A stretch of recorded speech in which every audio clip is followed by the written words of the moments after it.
No vídeo de hoje, vamos ver como projetar um controlador para seguir qualquer tipo de referência, desde as mais comuns, como o tipo degrau, até referências senoidais.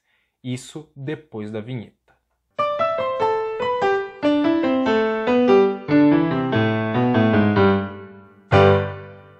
Então, para nós entendermos como que um controlador pode seguir qualquer tipo de referência, desde referências do tipo degrau até referências senoidais, nós vamos estudar o princípio do modelo interno. O que é o princípio do modelo interno? Vamos considerar a estrutura de sistema realimentado tal como aparece na tela. Essa estrutura é bem tradicional, onde C representa o controlador e G representa a função de transferência da planta. Vamos considerar que tanto C quanto G de S são funções racionais que podem ser escritas como um numerador sobre um denominador. Então, C de S, que nós vamos abreviar apenas como C, é igual a um numerador de C dividido por um denominador de C. Enquanto a função G é um numerador de G dividido por um denominador de G. Nós sabemos que a função de transferência em malha fechada ela é igual ao caminho direto, C vezes G, dividido por 1 mais C vezes G. E essa é a função de transferência. A função de transferência nada mais é do que a relação entre a saída, y de S, dividido pela entrada, pela referência R de S. Nós podemos substituir tanto C quanto G pelas suas expressões racionais e com isso vamos obter a expressão na tela. Nós podemos rearranjar isso simplesmente fazendo o denominador comum embaixo. E como nós temos o mesmo denominador tanto na expressão que aparece no numerador quanto no denominador, nós podemos cancelar. E nós acabamos com essa expressão para a função de transferência. Se eu quiser saber a saída y, eu simplesmente multiplico os dois lados por R de S, acabando com a seguinte expressão.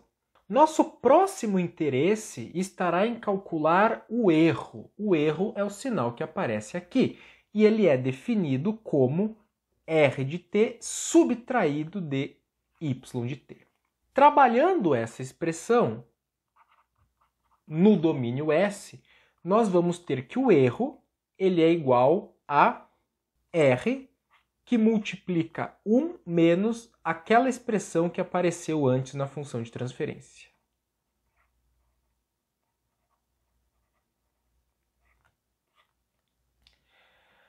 Agora, nós vamos fazer de novo a reescrita dessa expressão com um denominador comum. E aqui vai aparecer dC dG mais NC NG.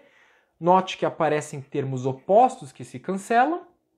E nós vamos terminar que o erro em função de S é igual a R dC dG subtraído por esse denominador aqui, que define os polos da função de transferência em malha fechada. Agora nós poderíamos aplicar o teorema do valor final, ou seja, o erro, quando o tempo tende a infinito, é igual ao limite quando S tende a zero de S e de S. Ou seja, é o limite quando S tende a zero de S, R, dC dG sobre aquele denominador.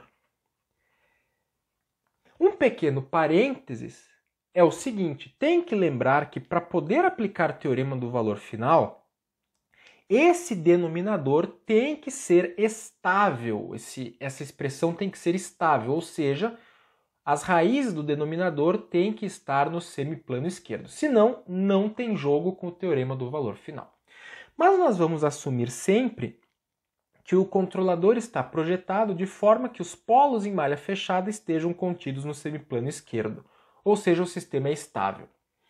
Então nós precisamos agora nos concentrar no numerador. Essa expressão que está no numerador tem que ser igual a 0. E vamos notar que já existe um S aqui. Então, se o resto estiver certo, essa expressão vai ser 0 porque nós estamos fazendo S tendendo a 0 e já existe um S no numerador. Só que nem tudo é tão simples. Vamos voltar para os nossos exemplos para entender. Aqui nós temos um sistema de primeira ordem que representa um forno.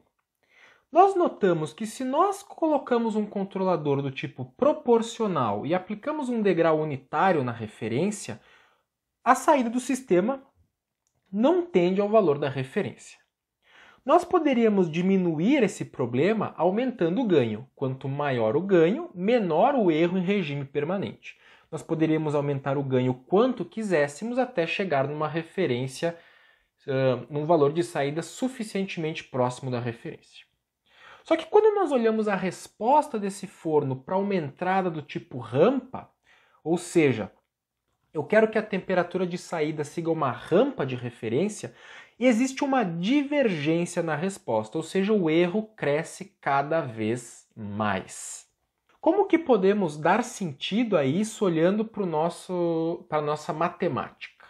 No caso, nós temos o limite quando S tende a 0 de S, e quando nós temos um degrau, nós temos R igual a 1 sobre S dC dG dividido por um denominador. Esses dois termos acabariam se cancelando. dC dG, quando S tende a 0, é um número, e isso aqui tende a um valor, ou seja, o erro tende a um valor. Mas quando nós substituímos 1 sobre S por 1 sobre S ao quadrado, que representa não mais o degrau, mas a rampa, nós notamos que sobra um S aqui no denominador. E isso faz com que essa expressão tenda a infinito. E é por isso que o erro diverge quando nós aplicamos uma rampa. Como consertar isso? Para consertarmos isso, nós temos que fazer com que dC dG contenha o modelo da referência. O que isso quer dizer? Se nós queremos aplicar uma referência do tipo degrau, ou seja, R é 1 sobre S, então ou DC tem que ter S, ou seja, o controlador tem um polo na origem, ou DG tem que ter S, ou seja, a planta tem um polo na origem. Ou o controlador ou a planta tem que ter um polo na origem. Como no nosso exemplo do forno é um sistema de primeira ordem que não tem o polo na origem, então o controlador tem que ter um polo na origem. Vamos voltar para os exemplos.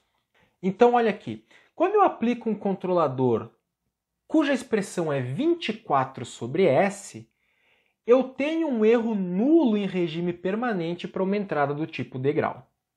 Agora vamos olhar o que acontece com uma entrada de referência do tipo rampa. O meu sistema ainda não segue uma rampa com erro nulo, só que vocês percebam que o erro não diverge, ele não aumenta indefinidamente, ele permanece em um valor constante. Ou seja, nós matamos a referência tipo degrau, seguimos ela com erro nulo em regime permanente, mas ainda temos um erro constante na referência tipo rampa.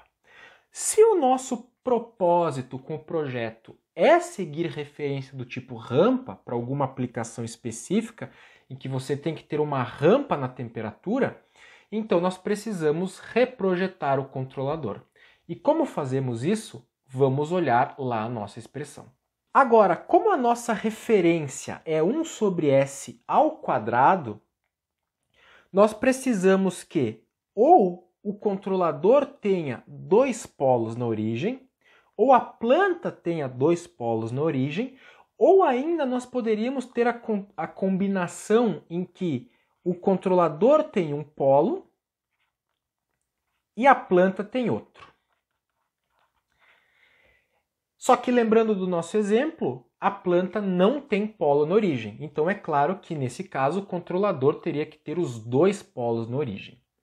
Conforme nós vamos incluindo polos na origem, se torna mais difícil estabilizar o sistema, porque ele tem uma tendência de ficar instável em malha fechada. Para projetar os controladores que eu estou mostrando, eu usei a técnica de lugar das raízes. Eu não vou falar sobre ela nesse vídeo, mas nós podemos tratar sobre isso num vídeo futuro. Então vamos voltar para os nossos exemplos. Nesse caso, eu projetei um controlador com dois polos na origem, como nós conversamos, só que para estabilizar o sistema em malha fechada, eu incluí um zero. Não vem ao caso como eu fiz isso, eu usei o lugar das raízes. A gente nota que para referência do tipo degrau aparece um sobresinal, devido ao zero que eu incluí. Mas o nosso objetivo não é a referência tipo degrau, e sim a referência tipo rampa.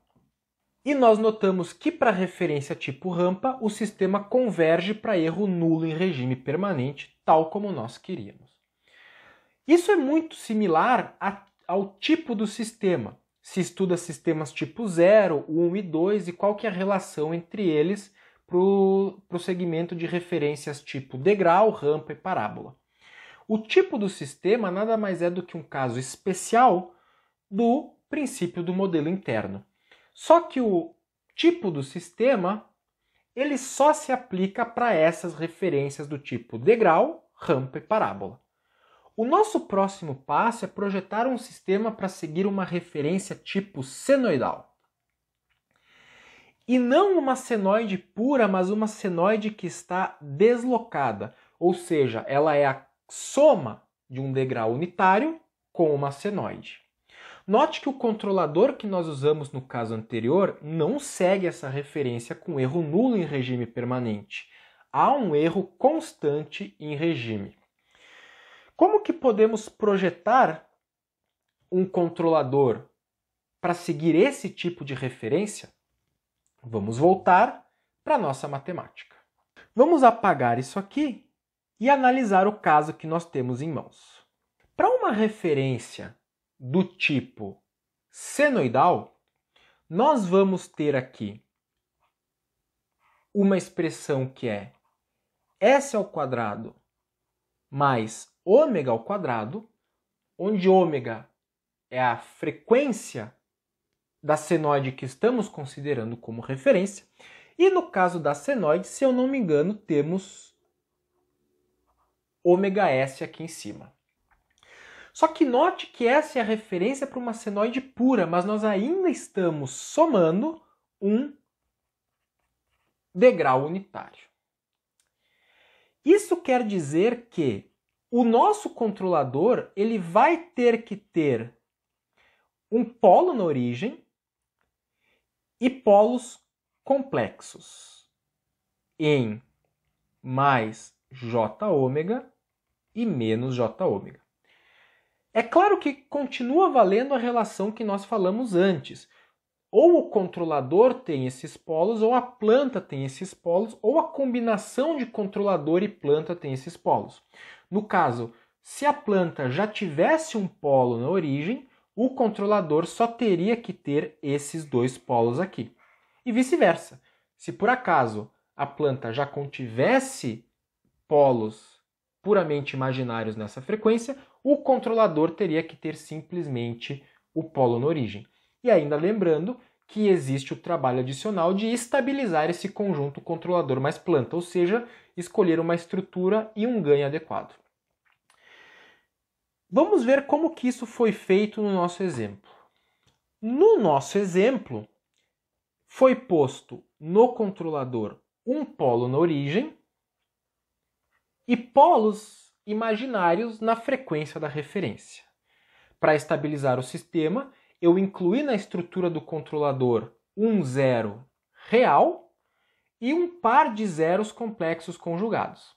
A estrutura do controlador e esse ganho foram definidos utilizando o lugar das raízes. A questão é que quando aplicamos uma referência do tipo senoidal deslocada nesse sistema com esse controlador, nós observamos que o erro em regime tende a zero. tal como explicado pela matemática que nós acabamos de ver. No vídeo de hoje era isso. Eu espero que você tenha entendido o princípio do modelo interno e como que ele é um caso mais geral em relação ao tipo do sistema. Se ficou com dúvidas, deixe um comentário. Se o conteúdo for útil, deixe um like e considere se inscrever no canal. Toda semana, um assunto diverso sobre a área de engenharia de controle. Um forte abraço e até semana que vem.